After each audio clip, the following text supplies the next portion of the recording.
Il fait froid en ce moment. Bienvenue dans une nouvelle vidéo.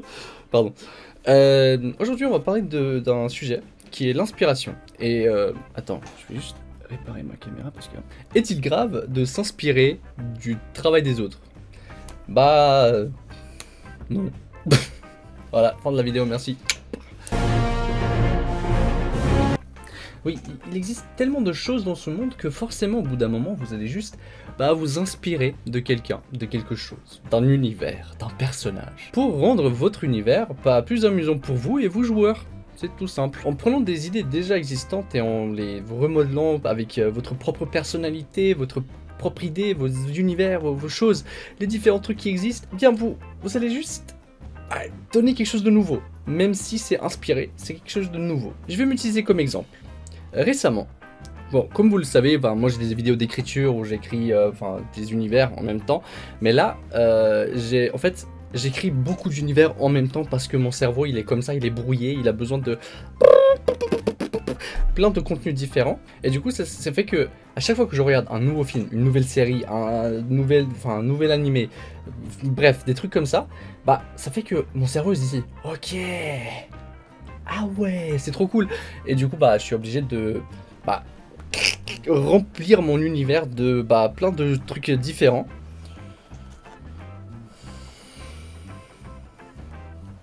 Ce qui fait que mon univers, en fait, il est rempli de différents trucs. Donc, je vais vous parler de mon univers. Il s'appelle Hextech. Je sais pas si vous connaissez, en fait, je pense que parmi vous, peut-être, je sais pas, il y en a qui jouent à League of Legends. Un petit jeu très connu. Et en fait, dans cet univers de League of Legends, il y a un truc qui a été créé qui s'appelle le Hextech. Et le Hextech, en fait, c'est un mélange de Hex qui veut dire sorcellerie et Tech qui veut dire technologie. Et vous les mettez ensemble et du coup, ça fait un mélange de technologie et de sorcellerie. Donc, moi, ce que j'ai voulu faire avec ça, c'est j'ai voulu créer un univers un peu médiéval où en fait, vous avez différentes personnes qui vivent en harmonie. Déjà, c'est un univers très inclusif, hein, voilà, on va pas se mentir. Et en fait, vous avez plein de races différentes qui vivent en harmonie, et en fait, vous avez des gens qui commencent à naître sans magie, alors que d'autres naissent avec magie. Et ce que je voulais faire dans cet univers, c'est en fait, permettre aux gens qui n'ont pas de magie d'utiliser la technologie magique, la technomagie, afin d'être des gens, on va dire, utiles dans cet univers. En fait, des aventuriers utiles, des membres de guildes utiles, et c'est ce que j'ai décidé de faire. Et en fait, c'est juste, à partir de ce mot Hextech qui existe dans un univers comme League of Legends, je me suis dit, vas-y, tu sais quoi, moi je vais créer un univers autour de ça. Ok, ça c'est fait, donc ça c'est cool. Donc en fait, j'ai un univers qui est donc très médiéval, mais il y a quand même une espèce de technomagie qui est là, qui est présente, et qui est nécessaire en fait pour ces gens en fait. Ils ont appris à vivre avec et ils vivent avec. Ensuite, un autre truc qui est super marrant dans cet univers, c'est que du coup, je me suis aussi inspiré d'un autre truc. Pour ceux qui ne connaissent pas, il y a un livre qui est assez génial, il y en a 3 du coup, qui s'appelle La passeuse de mots de AJ Twice, ou AJ Twice. Il y a un truc dans cet univers, je vais pas vous spoiler le livre si vous l'avez pas encore lu, mais allez-y, vraiment il est trop bien, il est trop cool. Un roi a créé un traité de la paix pour les gens qui n'ont pas de magie. Et moi je me suis inspiré de ça et en fait j'ai créé un traité de la paix en fait et de bienveillance dans mon univers entre les non-magus et les magus. Enfin ça aussi c'est une référence. Ce traité de la paix en fait permet aux individus d'utiliser la magie quand même, mais dans un but de bienveillance, vraiment de bienveillance et de paix. Donc toute magie utilisée pour nuire ou faire du mal aux autres n'est pas tolérée. Donc ça c'est la deuxième inspiration pour cet univers. Même si en vrai, les joueurs qui sont dans mon univers, soit quand ils jouent des mages, soit quand ils jouent des non-mages, en fait, ils ont quand même le droit d'utiliser la magie. Enfin, je vais jamais refuser à mes joueurs l'utilisation de la magie. Évidemment, en fait, ce que je vais faire, c'est que je vais scénariser ça, je vais leur donner des permis d'utilisation de magie libre, des trucs comme ça, ce qui fait que, en fait, ils se sentent beaucoup plus libres. Mais en fait, ça, c'est une autre inspiration que j'aimais beaucoup, et je l'ai mise dans mon univers. Et en fait, ça, pour moi, ça a enrichi mon univers, et ça me rend très heureux. Du coup, ça m'a donné plein d'idées différentes, notamment sur l'armée. Donc l'armée en fait, ce sont que des gens, donc soldats, qui n'ont pas de magie. Peut-être que certains parmi eux peuvent avoir de la magie, mais la plupart des soldats en fait n'ont pas de magie. Et en fait, ce que j'ai créé à la place, ce sont des armures Hextech. Parce que j'ai trouvé ça trop cool. En fait, il y a plein d'images en fait sur Pinterest, des artistes incroyables, trop forts. L'IA par exemple, Midjourney, tout ça. Vous pouvez créer des images comme vous voulez. Et pour moi, c'est trop cool en fait de pouvoir faire ça. Et du coup, oui, j'ai fait en sorte que mes soldats, ils aient des armures Hextech. Voilà, ça c'était une autre, pas une inspiration du coup, mais ça m'a aidé en fait à créer quelque chose dans mon univers grâce à mon inspiration. Et du coup, comme c'est un univers médiéval, donc il y a vraiment énormément de châteaux, de grandes villes, des trucs comme ça. En fait, j'ai décidé de faire ça, un petit mélange entre la technologie et l'ancienneté. La nature dans mon univers, elle est quand même présente. Donc il y a des forêts, il y a des parcs, des trucs comme ça, des choses vraiment naturelles, des espaces naturels. Mais il y a aussi vraiment beaucoup de villes différentes. Donc vraiment il y a 3 grands royaumes. Donc il y a toute une histoire aussi que j'ai créée du coup moi-même. Moi j'ai une ville principale, un continent énorme, puis 2 royaumes, puis en fait une île où il y a des demi-dieux qui ont été bannis, puis après une île où en fait il y a que des criminels, puis une île où il y a qui était une ancienne ville qui a été détruite par une force surnaturelle. Bref, il y a plein de trucs comme ça. La troisième chose que j'ai mis dans mon univers qui m'a fait vraiment kiffer en fait, je sais pas si parmi vous, du coup, il y en a qui regardent Fairy Tail par exemple, mais Fairy Tail, il y a un truc, c'est que des guildes de mages. Et ça, waouh, c'est trop cool. Du coup, j'adore ça en fait. Et du coup, je me suis dit, go créer des guildes en fait. Moi, j'adore les guildes. Même dans les, World of Warcraft, des trucs comme ça, genre les RPG, par exemple, même Black Desert Online, des trucs comme ça. En fait, il y a un concept de guilde. Dans les roleplay, il y a des guildes. Et ça, c'est quelque chose qui me motive de ouf. Et du coup, j'ai décidé de créer des guildes. Donc en fait, j'ai créé en fait un système un peu de réputation. Ce qui fait que à chaque fois qu'une guilde accomplit quelque chose, j'ajoute des points de réputation.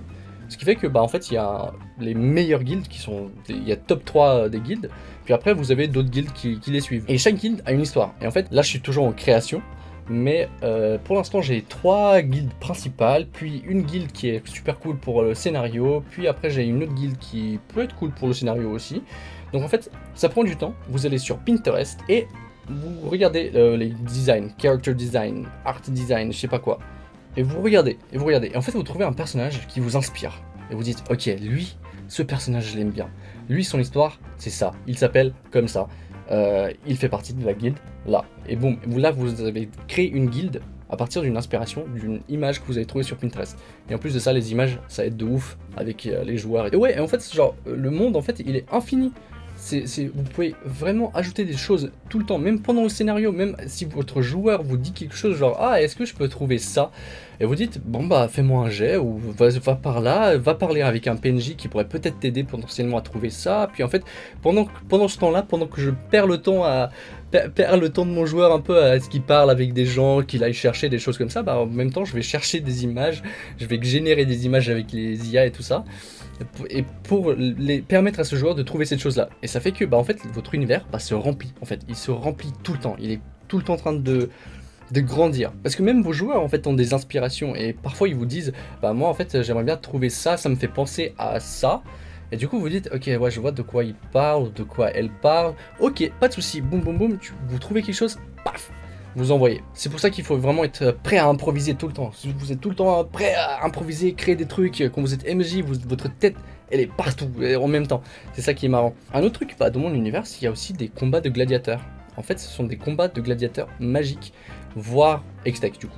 Réunir en fait toute une ville entière. En fait, imaginez vraiment tous les PNJ qu'il va y avoir en fait dans un stade de gladiateurs. Les joueurs, à partir d'un certain niveau, ils peuvent participer à ces combats, essayer de gagner des récompenses. En fait, pour moi, c'est un moyen aussi d'ajouter quelque chose que je trouve cool, mais aussi quelque chose qui peut permettre à mes joueurs de monter en niveau, de gagner des pièces, de gagner en expérience, de se faire des amis avec des PNJ, des trucs comme ça. Pourquoi pas avoir des combats de gladiateurs un peu marrants à voir, un peu cool. Et du coup je l'ai ajouté à mon univers. J'avais un joueur en fait récemment qui m'avait demandé si jamais il pouvait faire voyager un petit peu dans le monde, découvrir différentes choses, parce qu'en fait il préparait une mission qui était très importante. Et il voulait savoir s'il pouvait pas avoir l'aide du royaume des araignées, il m'a dit. Et je me suis dit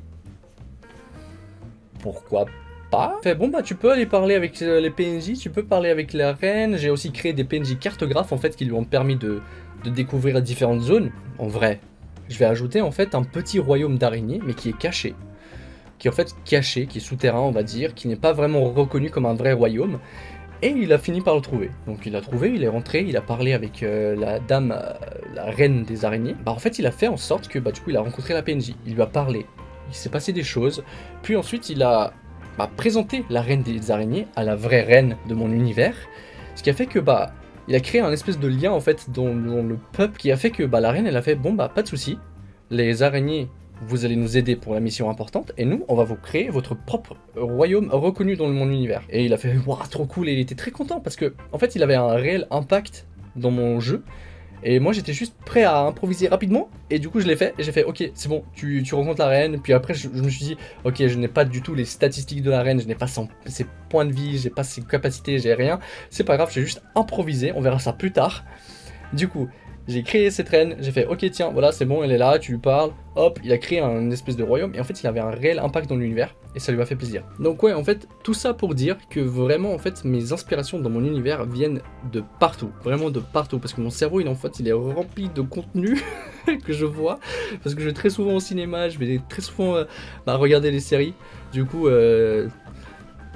bon, même si j'aime pas trop ça, je regarde pas mal de séries du coup parce que ma copine elle adore ça.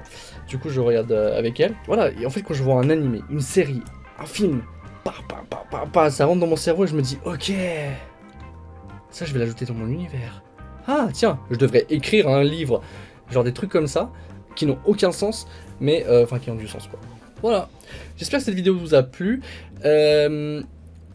Dites-moi ce que vous en pensez dans les commentaires. D'ailleurs, cette vidéo, du coup, j'espère, sera montée par quelqu'un d'autre. Donc, dites-moi ce que vous en pensez aussi du montage, si c'était plus dynamique, si c'était plus intéressant pour vous, si... Enfin, voilà. Parce que moi, quand je monte mes propres vidéos, j'ai pas de recul, je veux tout garder, mais en même temps, je veux enlever plein de choses. Donc voilà. Dites-moi ce que vous en pensez, abonnez-vous. Et je vous dis... à très bientôt.